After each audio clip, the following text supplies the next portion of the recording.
Vamos para o noticiário internacional agora.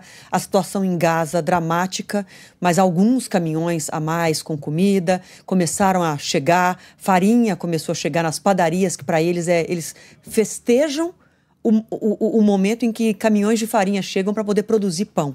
Então, para a gente sentir, né, ter a noção, a dimensão do tamanho da fome. Enquanto Gaza vive essa situação terrível, nos Estados Unidos, também uma outra notícia péssima. Dois funcionários da embaixada israelense lá nos Estados Unidos foram assassinados hoje. O editor de Inter da Band News TV já está aqui entre nós, chegando com as informações das duas situações, do que acontece em Gaza e também desses assassinatos de dois funcionários da embaixada israelense nos Estados Unidos. Léo, boa tarde. Boa tarde, Adriana. Boa tarde a todos. Exatamente. São dois funcionários que tinham um relacionamento, planejavam se casar na próxima semana.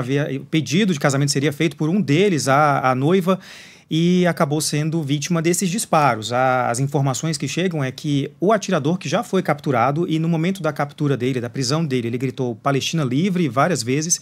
Ele fez vários disparos contra outras pessoas que saíam de um evento no Museu Judaico de Washington. E fatalmente acabou pegando essas duas pessoas e matando esses dois funcionários da Embaixada de Israel lá em Washington. O primeiro-ministro de Israel, Benjamin Netanyahu, culpou o assassinato desses dois funcionários do governo ao crescimento do antissemitismo que, segundo ele, existe por causa da questão envolvendo justamente Israel e a guerra lá na faixa de Gaza. Ele disse que algumas nações acabam incentivando esse antissemitismo sem se referir nominalmente aos países que no começo da semana fizeram uma declaração, fizeram um pronunciamento, divulgaram uma declaração condenando as ações de Israel lá na faixa de Gaza.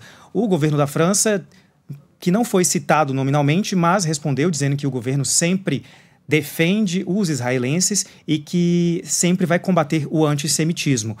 Nas últimas horas, como você falou, Adriana, alimentos começaram a chegar lá na faixa de Gaza, caminhões começaram a entrar com um pouco mais de segurança, porque essa era uma das questões também apontadas pelas Nações Unidas, porque havia ajuda, mas não havia segurança para a distribuição, e agora começaram a chegar nas padarias que voltaram a funcionar, a produzir pão, depois de 3 meses de bloqueio de Israel, a chegada de ajuda humanitária lá na faixa de Gaza. Sim, a gente está falando de essa ajuda que entra e dessa que ainda é insuficiente diante da gravidade da situação, mas, ao mesmo tempo que a ajuda está entrando, Israel segue atacando, né? Tentando, inclusive alertas foram emitidos para que os palestinos esvaziassem várias regiões, porque os ataques continuam. Então eles comemoram a chegada de farinha para ter um pedaço de pão, mas debaixo de bombas ainda, né? Exatamente, não se tem segurança, são muitos os alertas de retirada, porque se mantém a pretensão de continuar nesse pulso mais firme da operação da ofensiva militar. Tá certo, Léo. Obrigada pelas suas informações. Só para a gente complementar, agora um outro assunto que o Léo acabou de trazer aqui, que a gente não tinha dado essa informação ainda, teve um acidente aéreo nos Estados Unidos, né? Isso, nas primeiras horas dessa quinta-feira, a gente lembra que tem um fuso horário diferente, 4 horas mais ou menos, entre o oeste dos Estados Unidos. Esse avião caiu